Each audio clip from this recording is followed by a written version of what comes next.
तो देश के सभी फौजी भाइयों को नमस्कार, जय हिंद, वंदे मातरम। स्वागत है आप सभी का आपके अपने यूट्यूब चैनल स्टडी जोन 2.0 में।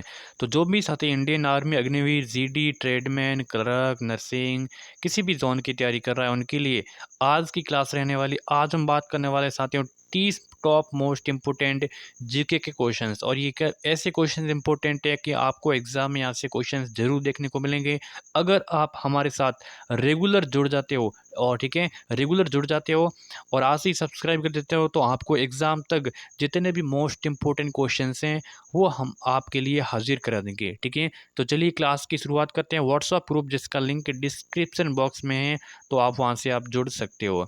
चलिए, पहला क्वेश्चन से कि किस देश को पैगोडा की भूमि कहा जाता है। तो किस देश को पैगोडा की भूमि कहते हैं?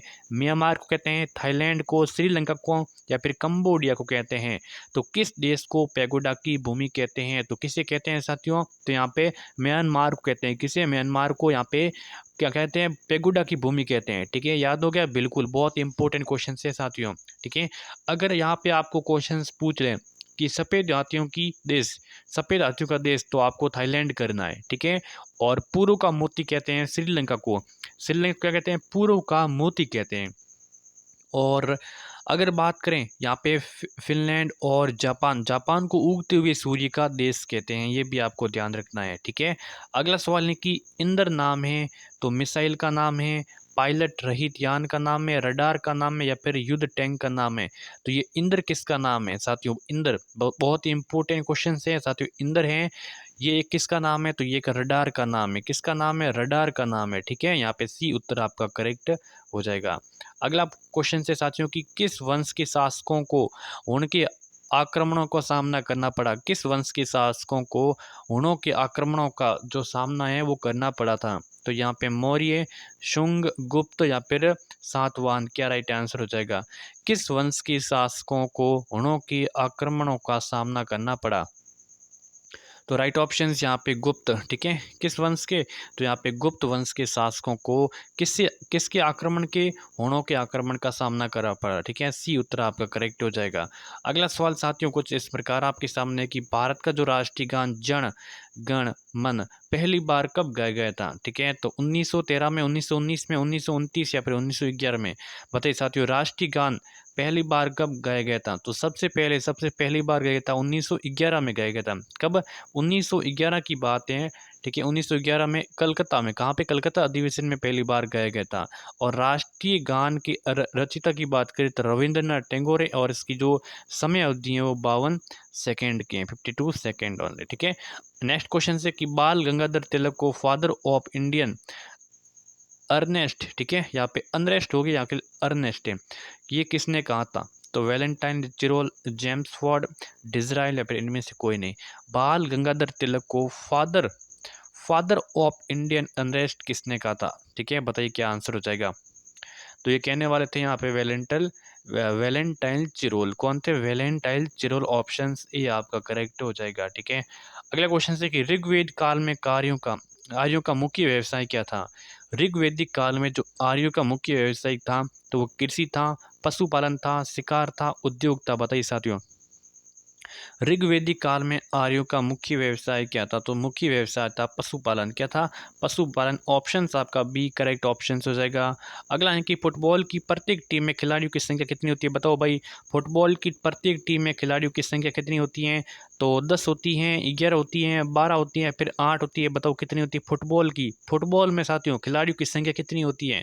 तो प्रत्येक टीम में 11 होते हैं। ठीक है, तो कितने होते हैं? 11 होते हैं। ऑप्शन आपका कौन सा हो जाएगा? बी करेक्ट हो जाएगा। साथियों कुछ इंपॉर्टेंट देखते हैं। फुटबॉल हो गया, अब बताइए कबड्डी में कितने होते हैं? कबड्डी में बताओ साथियों, कबड्डी में कितने होते हैं? तो खिलाड़ियों की संख्या, तो कबड्डी में होते हैं 7। आपको याद रखना है, कबड्डी में 7 होते हैं साथियों। एक आपका गेम आता है बेसबॉल। कौन सा आता है? बेसबॉल। बेसबॉल में कितने होते हैं बताओ साथियों? तो बेसबॉल में होते हैं 9। कितने होते हैं? 9 होते हैं। ठीक है, एक इंपॉर्टेंट आता है साथियों वाटर पोलो। ठीक है, एक तो आता है पोलो और एक आता है वाटर पोलो। तो वाटर पोलो की बात करें, ठीक है, तो वाटर पोलो में आते हैं 7। कितने आते हैं? 7 आते हैं। ठीक है, और एक आता है पोलो, ठीक है, पोलो। तो पोलो में खिलाड़ियों की संख्या कितनी होती है? पोलो में होती है 4। और एक इम्पोर्टेंट आता है रग्बी फुटबॉल, क्या था? रग्बी फुटबॉल में होती है 15। और क्रिकेट में आप सभी को पता ही है ये 11 होती है, ठीक है। और फुटबॉल में हो जाएगी 11। अगला सवाल आपके सामने कुछ इस प्रकार है कि भारत में गन्ने की सर्वोच्च उत्पादकता होती है, तो उत्तर प्रदेश, तमिलनाडु, आंध्र प्रदेश, इनमें से कोई नहीं। भारत में गन्ने की सर्वोच्च उत्पादकता है, तो सर्वोच्च उत्पादकता है उत्तर प्रदेश की। किस राज्य की है? उत्तर प्रदेश की है। कहाँ? ठीक है, उत्तर प्रदेश के। ऑप्शन आपका ए करेक्ट हो जाएगा। अगला है कि रावी नदी का प्राचीन नाम क्या था? बताओ भाई, रावी नदी का प्राचीन नाम। तो पुरुषणी था, विपाशा था, कुबा था, या फिर इनमें से कोई नहीं। रावी नदी का प्राचीन नाम क्या था? तो रावी नदी का प्राचीन नाम यहाँ पे था पुरुषनी। क्या था? पुरुषनी। ऑप्शंस यहाँ पे पहला बताने वाले सभी यहाँ पे फौजी भाई करेक्ट हो जाएंगे। अगला है कि नर्मदा और ताप्ती के बीच में कौन सा पहाड़ है? नर्मदा और ताप्ती के बीच में कौन सा पहाड़ है? तो अरावली है, अजंता है, सतपुड़ा है, या फिर इनमें से कोई नहीं। बताओ भाई, नर्मदा और ताप्ती जो नदियां हैं इनके बीच में कौन सा पहाड़ है? इनके बीच में जो पहाड़ है वो सतपुड़ा का है। कौन सा है? सतपुड़ा का है। सी उत्तर आपका यहाँ पे करेक्ट आंसर हो जाएगा, ठीक है। सतपुड़ा पर्वतमाला नर्मदा और ताप्ती नदियों के बीच में, ठीक है, ठीक है। और चलिए यहाँ पे अगला सवाल, अगला क्वेश्चन इस प्रकार है आपका कि विजय स्तंभ का निर्माण किसने कराया? बहुत ही इंपॉर्टेंट क्वेश्चन है, विजय स्तंभ का निर्माण। बताओ भाई, विजय स्तंभ का निर्माण किसने करवाया था? तो राणा उदय सिंह ने, राणा प्रताप सिंह ने, राणा कुंभा ने, फिर राणा सांगा ने करवाया था। विजय स्तंभ का निर्माण किसने करवाया? बहुत इंपॉर्टेंट है, उपयोगी क्वेश्चन है। तो साथियों, राणा कुंभा ने करवाया था। किसने? राणा कुंभा ने विजय स्तंभ का निर्माण करवाया था, ठीक है। विजय स्तंभ का निर्माण महाराणा कुंभा ने करवाया था, ठीक है। और बात करें प्रताप सिंह की, तो जयपुर में एक हवा महल है जिसका निर्माण करवाया था प्रताप सिंह ने, ठीक है। अगला है कि वर्ष 1943 में आज़ाद हिंद फौज, जिसको INA कहते हैं, ठीक है, शॉर्ट फॉर्म में, इस अस्तित्व में आई थी। तो जापान में, सिंगापुर में, ईरान में, या फिर इनमें से कोई नहीं। देखिए 1943 की बात है, सन 1943 की बात है, एक सेकेंड, सन 1943 की बात है। आज़ाद हिंद फौज अस्तित्व में आई थी, तो कहाँ से आई थी? जापान से, सिंगापुर से, या फिर ईरान से आई थी? तो यही थी साथियों, सिंगापुर से, ठीक है। Singapore, option B is the correct answer. Next question से कि गल्फ स्ट्रीम किस प्रकार की धारा है? गल्फ स्ट्रीम ठंडी है, गर्म है, बर्फीली, या फिर सभी यहाँ पे? तो गल्फ स्ट्रीम किस प्रकार की ये धारा है? बताइए आंसर इसका। तो एक गर्म है। कैसी है? गर्म, ठीक है। गल्फ स्ट्रीम है तो कैसी है? गर्म, ठीक है। चलिए अगला क्वेश्चन आपका है कि साथियों, निशांत बाग कहाँ पर है? बताओ भाई, निशांत बाग कहाँ पर है? जम्मू में है, हिमाचल में है, दिल्ली में है, या फिर आगरा में? निशांत बाग कहाँ है? बहुत ही इंपॉर्टेंट क्वेश्चन है साथियों। निशांत बाग है जम्मू में। कहाँ पर है? जम्मू में। ऑप्शन आपका पहला हो जाएगा सही आंसर। कहाँ पर है? जम्मू में। निशांत बाग कहाँ पर है? जम्मू एंड कश्मीर में है, ठीक है। और कुछ इंपॉर्टेंट और भी है कि इल्ती मीनारे कहाँ है, तो आपको याद रखना है इल्ती मीनारे अहमदाबाद में, ठीक है। चार मीनारे कहाँ पर है साथियों? चार मीनारे, चार मीनार हैं ये आपके हैदराबाद में, ठीक है, हैदराबाद में। और लक्ष्मण झूला कहाँ पर है? तो ये ऋषिकेश में। जैन मंदिर कहाँ पर है? तो माउंट आबू राजस्थान में है। अगला है कि जल्लीकट्टू किस त्योहार से संबंध रखता है? जल्लीकट्टी का संबंध है ओणम से है, पोंगल से है, बिहू से, या फिर इनमें से कोई नहीं। बताओ भाइयों कि जल्लीकट्टू किस त्योहार से संबंध रखता है? जल्लीकट्टू, तो जल्लीकट्टू है पोंगल। किसके संबंध है? पोंगल से। ऑप्शन आपका कौन सा भी उत्तर यहाँ पे बताने वाले सभी साथ यहाँ पे करेक्ट आंसर हो जाएगा, ठीक है, पोंगल से। अगला क्वेश्चन, अगला प्रश्न है कि प्रसिद्ध खिलाड़ी अपूर्वी चंदेला, प्रसिद्ध खिलाड़ी अपूर्वी चंदेला, इसका संबंध किस खेल से है? तो अपूर्वी चंदेला का संबंध किस खेल से है? तो बिलियर्ड से है, शूटिंग से है, गोल्फ से, या फिर बैडमिंटन से है? प्रसिद्ध खिलाड़ी अपूर्वी चंदेला किस खेल से संबंध रखती है? बहुत ही उपयोगी क्वेश्चन है। बताओ भाई, प्रसिद्ध खिलाड़ी अपूर्वी चंदेला किस खेल से संबंधित है? बताओ क्या राइट आंसर हो जाएगा? तो इसका संबंध है शूटिंग से। किससे है? शूटिंग से। ऑप्शन आपका बी यहाँ पे करेक्ट आंसर हो जाएगा, ठीक है। तो चलिए, अपूर्व चंद्र का संबंध है शूटिंग से हैं, ठीक है। अगला क्वेश्चन, अगला सवाल साथियों इंपॉर्टेंट है कि आपका कि दिल्ली का पुराना नाम बताना है। दिल्ली का पुराना नाम क्या था? दिल्ली का पुराना नाम बताओ भाई। आर्मी में बिल्कुल ऐसे ही क्वेश्चन आते हैं, अगर आप हमारे साथ जुड़े रहते हैं डेली, आप जो वीडियोज अपलोड होती हैं आप देख लेते हो, तो आपका GK और GS यहाँ से MCQ के माध्यम से, टेस्ट के माध्यम से आपसे सॉल्व हो जाएगा। तो दिल्ली का पूरा नाम क्या था? तो दिल्ली का पूरा नाम इंद्रप्रस्थ था। क्या था? इंद्रप्रस्थ था, ठीक है, याद हो जाएगा अब तो। दिल्ली का पूरा नाम, सॉरी, पुराना नाम क्या था? इंद्रप्रस्थ, ठीक है, इंद्रप्रस्थ, ठीक है। और पर्सिया किसका था, बताओ भाई, पर्सिया किसका पुराना नाम था, ये ईरान का, किसका, ईरान का पुराना नाम क्या था, पर्सिया था। और अगर बात करें मद्रास, मद्रास किसका पुराना नाम था, तो ये चेन्नई का, चेन्नई का पुराना नाम क्या था, मद्रास था, ठीक है, मद्रास था। अगला सवाल, अगला है कि पृथ्वी के ऊपर मौजूद वायुमंडलीय परतों की संख्या है, तो पृथ्वी के ऊपर मौजूद वायुमंडलीय परतों की संख्या कितनी है, कितनी है भाई बताओ, तो कितनी है, 5 है, ठीक है साथियों, 5 है। 5 कौन कौन सी, तो सौर मंडल, समताप मंडल, मध्य मंडल, आयन मंडल और बहिर्मंडल। एक बार वापस, सौर मंडल, समताप मंडल, मध्य मंडल, बाह्य मंडल या फिर आयन मंडल, दोनों, ये दोनों है, आयन मंडल और बहिर्मंडल, बहिर्मंडल, ठीक है। तो टोटल कितनी है, 5 है, आपको याद रखनी है, ठीक है।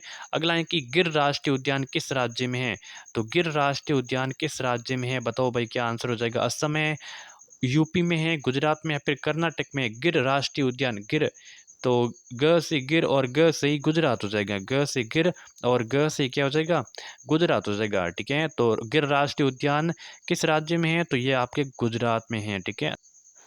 चलिए अगला है कि आईसीसी की स्थापना कब हुई थी, तो 99 में, 1911 में, 1915 में या फिर 1917 में। तो आईसीसी की स्थापना कब हुई थी, कमेंट में आपको बताना है कि आईसीसी का फुल फॉर्म क्या है, ठीक है। और आईसीसी का फुल फॉर्म बताना है आपको कमेंट करके कि आईसीसी का फुल फॉर्म क्या है। तो और इसकी स्थापना हुई थी 1909 ईस्वी में थी, 1909 ईस्वी में हुई थी। और इसका मुख्यालय कहाँ पर है, इसका मुख्यालय है दुबई में, कहाँ पर है, आईसीसी का मुख्यालय कहाँ पर है, दुबई में है साथी, ऑप्शन आपका पहला करेक्ट हो जाएगा। अगला है कि मोंगला पतन किस राष्ट्र में स्थित है, मोंगला पतन किस राष्ट्र में स्थित है, तो श्रीलंका में है, बांग्लादेश में है, भूटान में या फिर जर्मनी में। मोंगला पतन किस राष्ट्र में स्थित है, तो मोंगला पतन की बात करें तो मोंगला पतन है बांग्लादेश में, किस देश में, बांग्लादेश में, ऑप्शन आपका बी यहाँ पे, ठीक है, मोंगला पतन बांग्लादेश में स्थित है। अगला सवाल, अगला क्वेश्चन है कि आपातकालीन शक्तियाँ किस देश के संविधान से ली गई हैं, साथियों जो आपातकालीन जो शक्तियाँ हैं ये किस देश के संविधान से ली गई हैं, दक्षिण अफ्रीका से, ब्रिटेन से, अमेरिका से या फिर जर्मनी से, बताइए साथियों, आपातकालीन शक्तियाँ किस देश के संविधान से ली गई हैं, तो किस देश के संविधान से ली गई हैं, तो ये ली गई हैं जर्मनी से, कहाँ से ली गई हैं, जर्मनी से, ठीक है, ठीक है। आपातकालीन, इमरजेंसी, जर्मनी, इमरजेंसी, जर्मनी, ठीक है, याद हो जाएगा अब, ठीक है, बिल्कुल डी ऑप्शन आपका करेक्ट आंसर हो जाएगा, जर्मनी से ली गई है, ठीक है। अगला सवाल, अगला सवाल है साथियों आपका कि न्यूनतम लिंगानुपात वाला राज्य कौन सा है जिसके लिंगानुपात सबसे कम है, केरल का है, गोवा का, राजस्थान का या फिर हरियाणा का, बताओ भाई न्यूनतम लिंगानुपात वाला राज्य कौन सा है, ठीक है।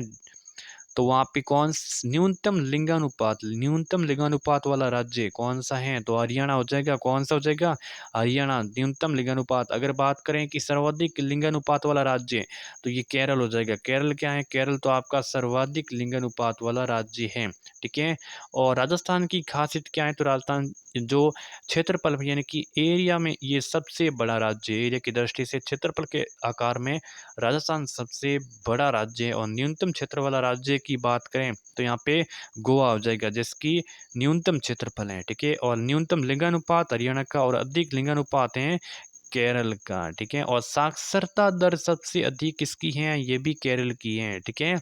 अगला सवाल, अगला है कि 1857 की विद्रोह का दिल्ली में नेतृत्व किसने किया था, बताओ भाई, 1857 ईस्वी विद्रोह का दिल्ली में नेतृत्व किसने किया था, तो दिल्ली से किया था नाना साहब ने किया था, बेगम हजरत महल ने, रानी लक्ष्मीबाई या फिर इनमें से कोई नहीं।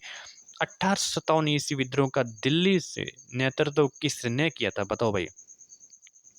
तो दिल्ली से करने वाले कौन थे, तो दिल्ली से करने वाले साथियों यहाँ पे अगर बात की जाए तो यहाँ पे कोई नहीं, क्यों, क्योंकि दिल्ली से इन तीनों में से न तो नाना साहब थे, न बेगम हजरत महल, न तो रानी लक्ष्मीबाई। तो कंफ्यूज करने ऐसे क्वेश्चंस जरूर आपको पूछे जाएंगे।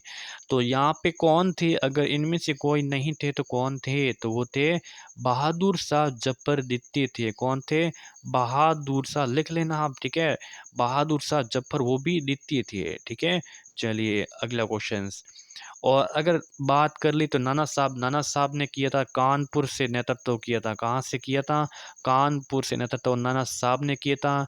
और बेगम हजरत महल ने लखनऊ से किया था। कहाँ से किया था? लखनऊ से किया था। और झांसी रानी लक्ष्मीबाई ने झांसी से किया था। कहाँ से किया था? झांसी की रानी लक्ष्मीबाई। ठीक है, चलिए अगला सवाल। अगला है कि भारत में वायु परिवहन की शुरुआत कब हुई थी? भारत में वायु परिवहन की शुरुआत कब हुई थी? तो भारत में वायु परिवहन की शुरुआत हुई थी 1911 ईस्वी में हुई थी। कब? 1911 ईस्वी में हुई थी। अगला सवाल है कि कठपुतली किस राज्य का प्रमुख लोक नृत्य है?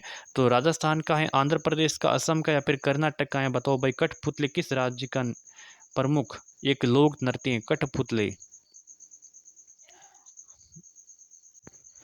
तो क्या राइट आंसर हो जाएगा? कठपुतली किस राज्य का प्रमुख लोक नृत्य है? कठपुतली किस राज्य का प्रमुख एक लोक नृत्य है? तो किस राज्य के हैं, बताइए इसका आंसर। तो यहाँ पे राजस्थान बताने वाले सभी देश के फौजी भाई यहाँ पे सही हो जाएगा। फौजी भाइयों लाइक कर देना, क्या कर देना, लाइक और शेयर कर देना, सब्सक्राइब कर देना। डेली आपको हमारे साथ जुड़े रहना है। एक वीडियो आपको सुबह मिलेगी, एक आपको इवनिंग के टाइम मिलेंगे, वो भी अराउंड 4 बजे शाम को और सुबह 8 बजे मिलेंगे। तो डेली आपको जीके और जीएस मिल रहे हैं, आपको देखना न भूले। ठीक है, अगला सवाल। अगला क्वेश्चन इस प्रकार है कि विश्व एथलेटिक्स डे कब मनाया जाता है? बहुत ही इंपॉर्टेंट है। वर्ल्ड एथलेटिक्स डे 3 मई को, 8 मई को, 7 मई को, इनमें से कोई नहीं। विश्व एथलेटिक्स डे कब मनाया जाता है? तो 7 मई को। कब मनाया जाता है साथियों? 7 मई को मनाया जाता है। विश्व एथलेटिक्स डे मनाया जाता है, 7 मई को मनाया जाता है। ठीक है, चलिए अगला सवाल। अगला क्वेश्चन से कि जब ईस्ट इंडिया कंपनी का गठन हुआ था उस समय भारत का मुगल बादशाह कौन था? जब ईस्ट इंडिया कंपनी का गठन हुआ था उस समय भारत का मुगल बादशाह कौन था? तो भारत का मुगल बादशाह कौन था? अकबर था। कौन था? अकबर था। सी ऑप्शन आपका करेक्ट हो जाएगा। अगला सवाल है कि नंदकानन अभयारण्य किस राज्य में है? बताओ भाई, नंदकानन अभयारण्य किस राज्य में है? उड़ीसा में है, तमिलनाडु में, पश्चिम बंगाल है, फिर असम में? नंदकानन अभयारण्य किस राज्य में है? तो किस राज्य में है? तो उड़ीसा में है। किस राज्य में है? उड़ीसा में। ऑप्शन आपका पहला यहाँ पे करेक्ट हो जाएगा। ठीक है, उड़ीसा में। अगला सवाल है कि उत्तरी कोरिया कब स्वतंत्र हुआ था? उत्तरी कोरिया कब स्वतंत्र हुआ था? 1971 में, 1945 में, 1949 में या फिर 1947 में? तो उत्तरी कोरिया कब स्वतंत्र हुआ था? तो कब हुआ था? तो उत्तरी कोरिया हुआ था स्वतंत्र की बात करें तो 19 यहाँ पे 45 में हुआ था। 1945 ईस्वी में उत्तरी कोरिया स्वतंत्र हुआ था। बी ऑप्शन आपका करेक्ट हो जाएगा। तो कैसी लगी क्लास? इसको लाइक करें, इसको शेयर करें, इसको सब्सक्राइब करें, डेली हमारे साथ जुड़े रहे। धन्यवाद।